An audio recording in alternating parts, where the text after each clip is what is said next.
go ahead and do this the right way.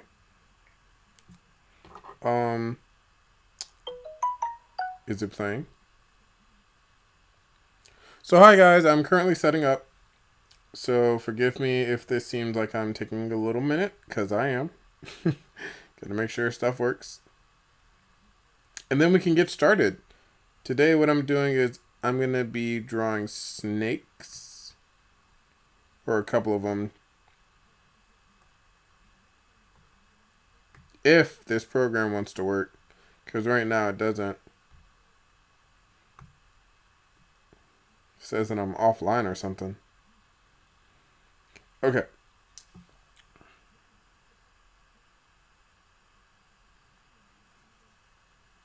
So, I'm gonna go ahead, turn this around. Man, this is crazy. So, let me go to the page. I'm currently using a program called Clip Studio Paint.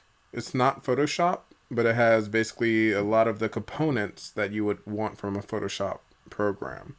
And if you use Photoshop for a number of years or even a good amount of time, you understand what I mean by this. It has a lot of the features that you see in standard art programs. Streaming.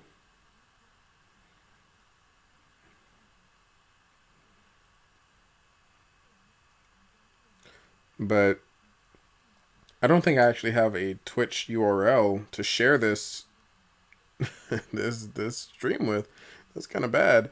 Uh, there's no way for me to actually show people what this is. Is there some kind of URL that you can use? Or some form of thing? Yeah, I did.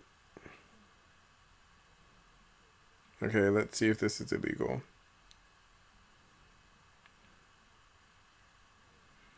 Is it illegal to like send YouTube and what you call it? Well, anyway, I'm doing it. I'm gonna just be rude. This is crazy. Oh man, I should like make a guide to starting during like all this crap. Okay, so let me continue with this snake. So right now, I am just blocking in features that I like about it. Because I'm not actually trying to draw a snake. I'm just trying to get the feeling of a snake across. And then maybe put on a little bit of the scale situation. And then from there, do what I want. Because it's fun, you know, to draw in general. And I see that a little bit of the details are being lost. I don't know what kind of snake this is. Rattlesnake? I don't know. Rattlesnake seems appropriate.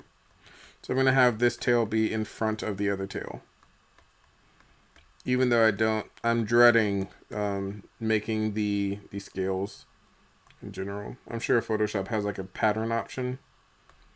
But here in Cuckoo Draws, we don't do that, do we? We just be lazy.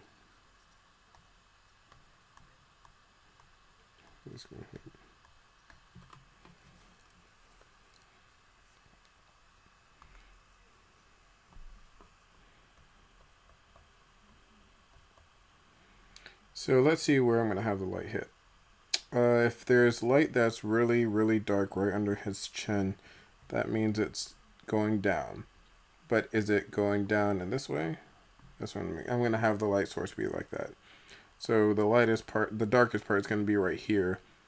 And that means that there's going to be a little bit of his face hanging off right there. Put it right there to show me and to let me know that there's light right there. There wouldn't be as much darkness right there either. And that means that there's needing to be highlights on that side as well. Bigger brushes, less detail. That also means that once that's over, and if this is on top, And that means that that's going to blend out a little bit. Let me change the minimum brush size of this guy. And change this. There we go. Alright, so I've gotten a little bit out of the way here. So let me just make his mouth more of a mouth.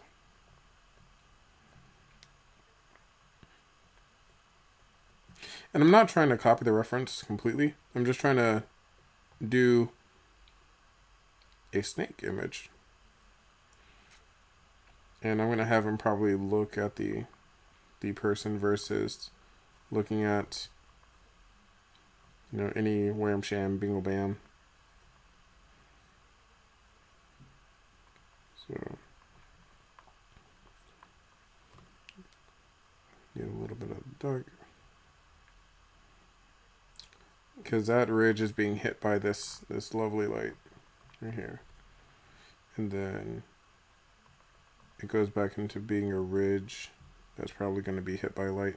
There's going to be a lot of little intricate light things right there. We're going to put his nose back in place a little and make it smaller.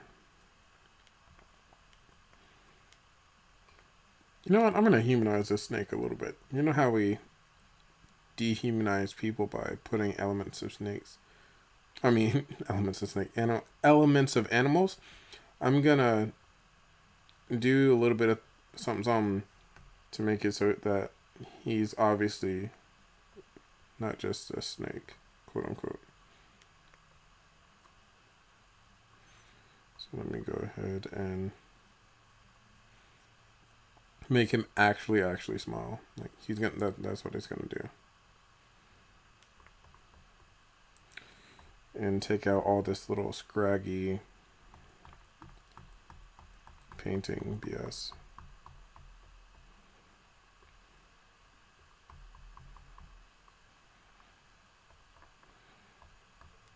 Make this pure black situation.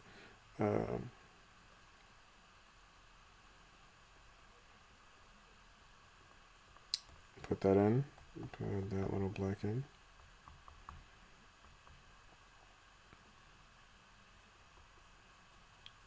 Add in that dark little chin. Block it out a little bit more. Then block out more of the snake chin, the ball glider, or whatever it's called in chickens or roosters. Add more of that darkness you see from the shadow hitting like that. I'm going to go back over his undershadow. Yeah. Who knew? I did not think I would enjoy, you know, drawing a snake, but this is fun, man. Oh, God. I got a text message. That means I'm not popular. That means people know that I'm doing this. So let's go ahead and do more of this.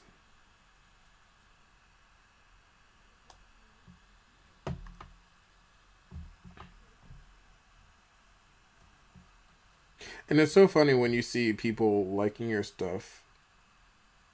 Oh man, that's so. Oh man. I just got a comment on Instagram someone telling me to keep it up. Oh my God. They're so beautiful. I love when people tell me to keep it up. Keep it on up. California. Alright, so it's getting about the point where I'm going to put in the lines for the scales. And it's kind of important because, you know, scales. I'm sure that they have a relevance. The real and the right way to do this is to investigate like what scales are for. That way you get a better understanding, and you know when you're drawing them, you aren't just drawing them, you're feeling what you're drawing. Like if you know that one bone in the body, if you press it, the person dies, you're gonna know that drawing that one bone is like, oh well, that's kind of true and kind of not. But you'll know that when you're drawing it, you'll have a certain kind of importance to it, and you'll be more understanding of how it sits on the body because you know that that bone is so important. There's probably other features that are drawn or taken more care of because of literally that one part of the body. So what I'm gonna do is now I'm gonna go ahead and darken this a little bit to make him really smile. Let's go ahead and zoom in. The one thing I hate, not really hate, but this program is got an issue with is I use a surface to draw my art, right? So if I zoom out, like it's cool, but if I zoom in wrong or something, there's going to be an artifact where my finger was when I'm doing that. So that's big. Something I always need to keep in mind when I'm using this specific program. You got to do that for some other programs, I'm sure. But for right now, I'm just going to go ahead and put it in his eye. Wait, he doesn't have the snake eye. That's not right. What? Just realize that the whole point of me doing this is because there's this one character that I'm making him have a snake eye. I don't care if the real one doesn't. The joys of drawing, right? So I'm gonna go ahead and add in the bulbous line. And then I'm gonna add in a fake line to the right.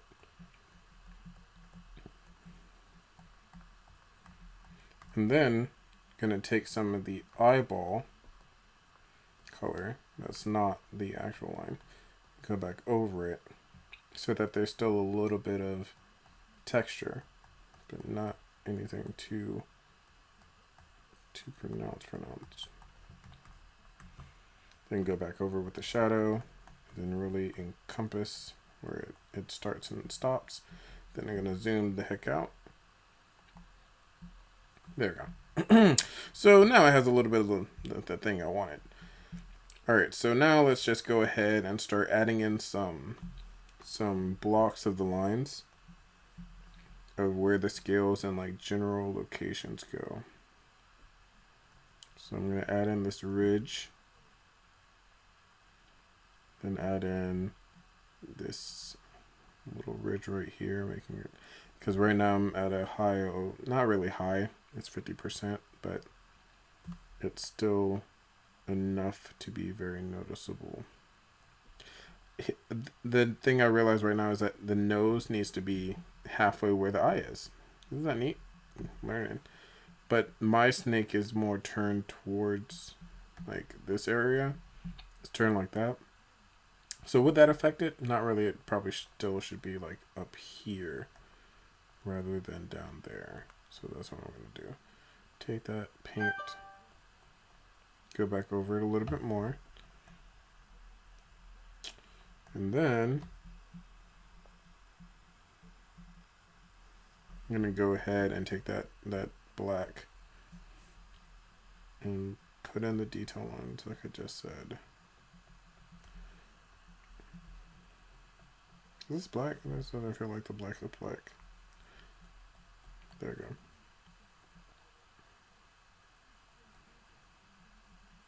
So not really worried about too much of the detail. There's a little hole right there. It should probably also be closer to the snout, or it could. I'm just gonna move it. I don't have the patience to try to pussyfoot around where this little hole should be.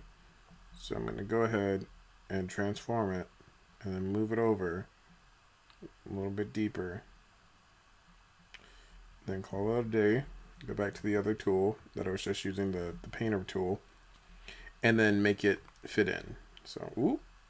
And the way you make something fit in after you've moved it, to my understanding, is just to use a low opacity brush and blend it back and forth until you get the color and situation you want. Especially with this brush, it's not forgiving, and sometimes I can't really explain it because it's not going to happen in a way that I'm trying to say it, but if you move something and you have it at too high of an opacity, it doesn't really mesh well, per se.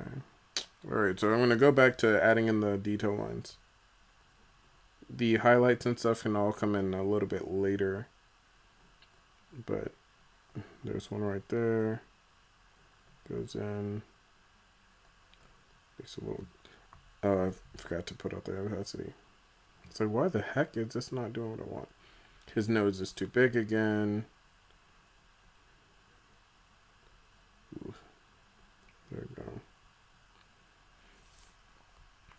And then let's go ahead. Put a little block here.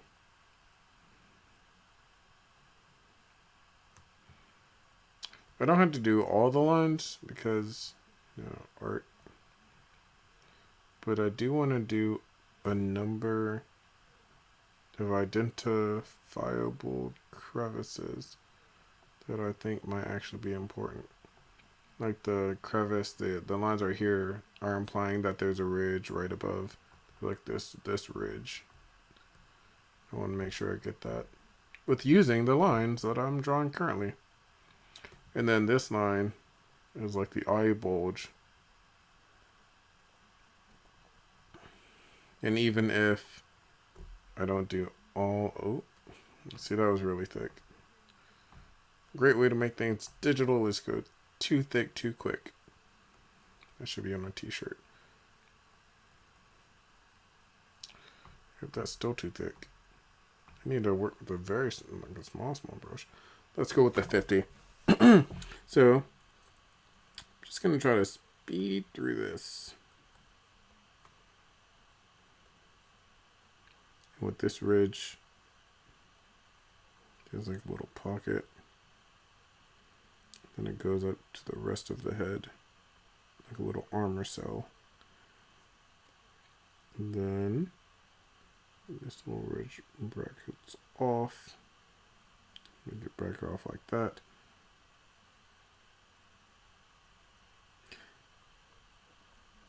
Have some. There we go. So that's a lot of the scales to the eyes. And it looks like it comes to meet at the bottom of the eye just in the way that I've drawn it. But once again, this. So in details of my experience is that you work from the broad details using large brushes and notably smaller ones when you're trying to put in details. But it's always good to check back and forth because you don't want to spend hours and hours putting in details that won't even be seen, or you're putting details in the wrong place that won't read. Because that alone would make you want to like throw a piece of wet Rangoon at a dolphin or something. I don't know, it's late. Let me go ahead and make this lighter. Okay. So tick back on that black. So I haven't done its mouth yet, so I might as well just put in those little ticks.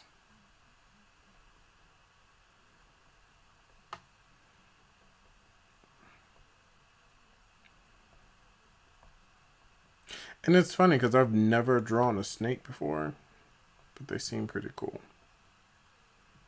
Like, I wouldn't personally be into drawing snakes, like, yet. But time will tell. This could be the start of something good. I'm sure there's a song or some theater thing that does that. This is a start of something good. That sounds like a little bit of whisper. A little bit of waste.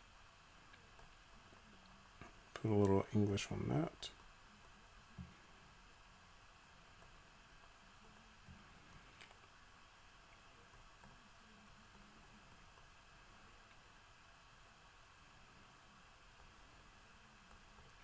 Taking an artistic license. Choosing not to do everything perfectly the way that it could be.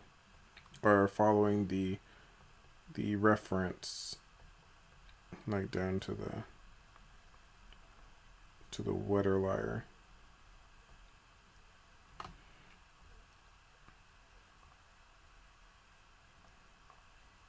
And these lines on the picture look wet, not here, but there's a way to randomize a brush in Photoshop to make it so that your line edges aren't not to make them look more organically wet. I think it's in I wish I could pull it up, but focusing on using this. Maybe they have a setting like that for this. I don't think so.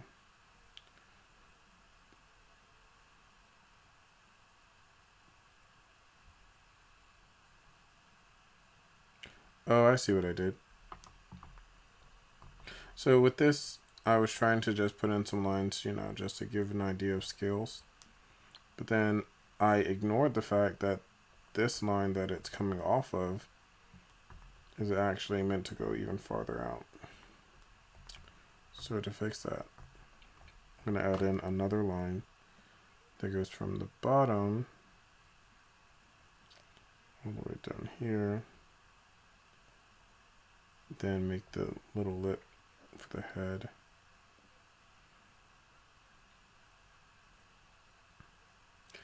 And this one's so big it kind of hides this scale back here.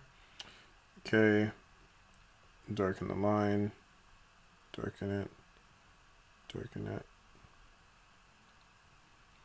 Then lip that off to make it seem like that's pouring out of that line, which I probably should be using a smaller brush to do, because it's not going to do what I want. Yeah, it's not going to do what I want. A smaller brush and lower opacity and blend out the edges.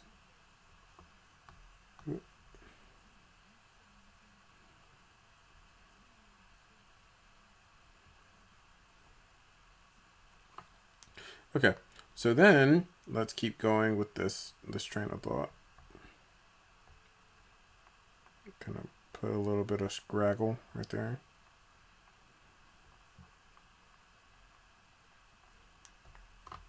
Go back over it, ease it up. There's so many different ways to paint. It's crazy. You can literally do whatever floats your boat, or wrinkle your crinkle. I like that. Wrinkle your crinkle. I don't think I've ever said that in my entire life. I'm gonna use that more often now. Congratulations. You've seen the birth of a saying. Oh! One thing about using a tablet is that if you have a giant fist or palm like I do, it's like really hard to make sure you don't accidentally bump into the tablet more than you need to. So now I'm getting to the point where I just want to, just go and do a little bit of fake scales, emphasis scales, like that.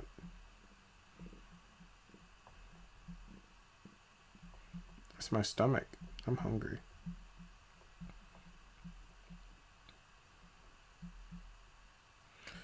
Ooh, I'm gonna actually undo that. I did that one the wrong way, and I don't want there to even be like an artifact saying that I did it like that.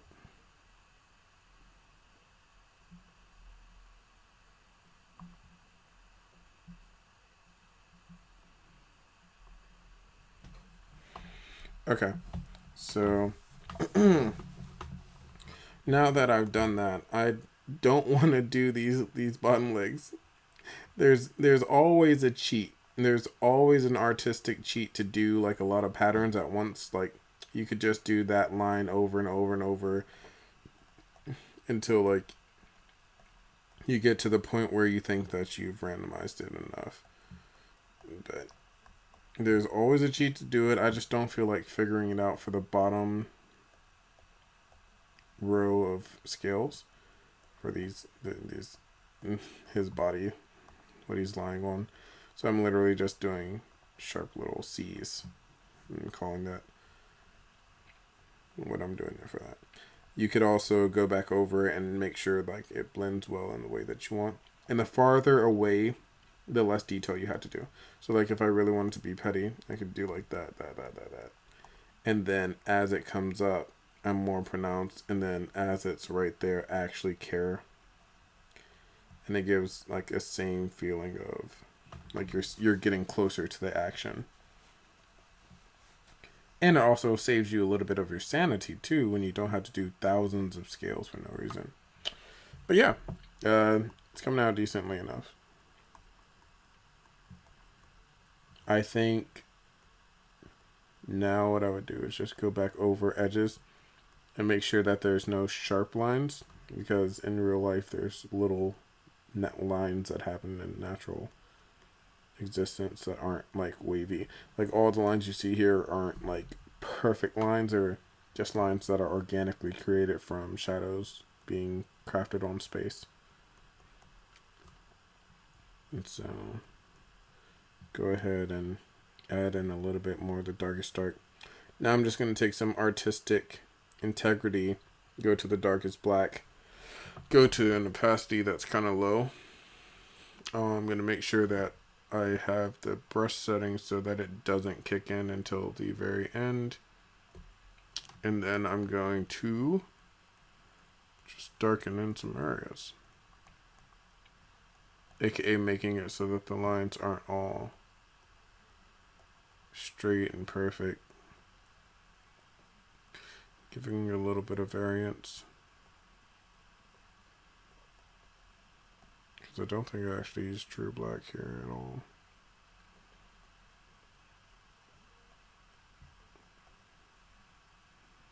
And by keeping this within the gray lines, it makes it so that the gray lines don't just look shabby, they look like shadows.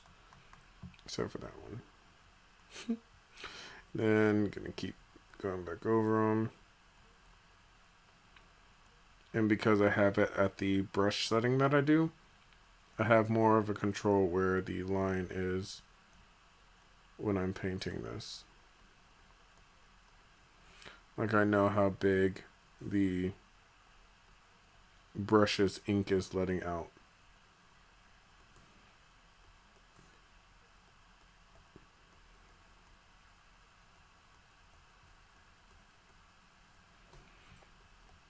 So then now, like I was saying earlier about doing the scales, when I want to go back over them, what I can do is I'm going to do probably all these a little darker with the actual black. Then put these in complete darkness. Then I'm just going to work on making like the front of this lower half actually matter. Do that again for this side right here, but stopping once it gets like underneath his chin. And making sure it's not just like a fall pattern. It's not just like a straight line across and then that's where the detail falls off. But being like a little wave or so. That's not so predictable.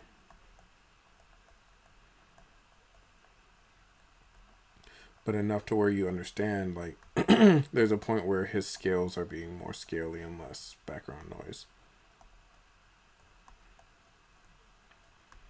And also when you have layers like this, when you're drawing something that's below and above the subject, and you're drawing really close to like the subject's face, like a sword that's kind of in the background, and you're deciding to paint the face later or after you've painted the sword.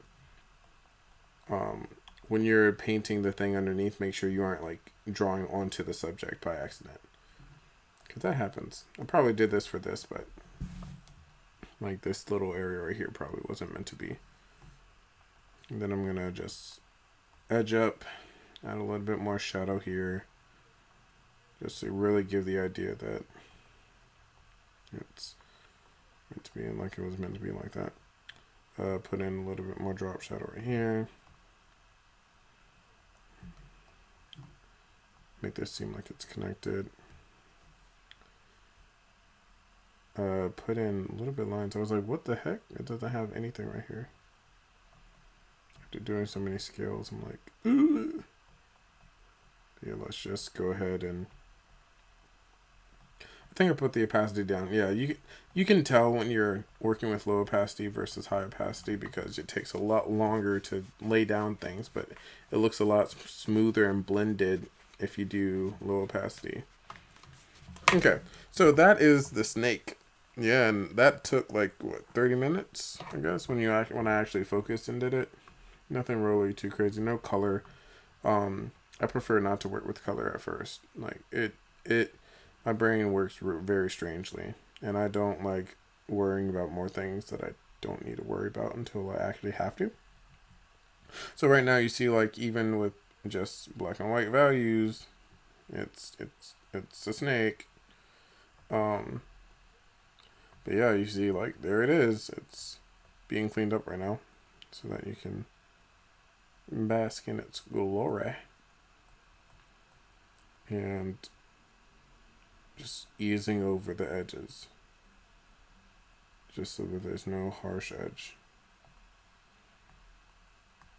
And then once I have like the outline of a piece done, I'd go back over it, or rather under it, and erase this part because it's an eyesore. Because it's a sneak. It's a snake shore. No, a snake shore sounds terrible. It sounds like a bad bite, like a crocodile or something. All right. So now that I've done that, because this is a lot of negative space, I'm not sure if you can actually see what I just swiped at. This is a lot of negative space. So I'd probably crop this down, and I would just put something neat. I'm just going to be like, I'm a snake. I'm going to make that a different color, because... No, that's a terrible color, too. Where's my gold at? I need to have, like, a gold on stick. Yeah, there we go.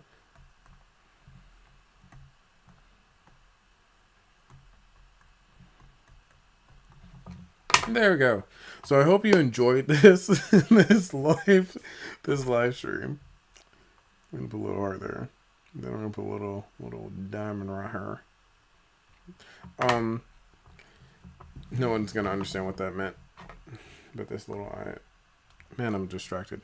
So thank you so much for watching this little, live stream. It's the first one that I've done in probably a very long time, or ever, because I don't think I've actually had that capability of doing it.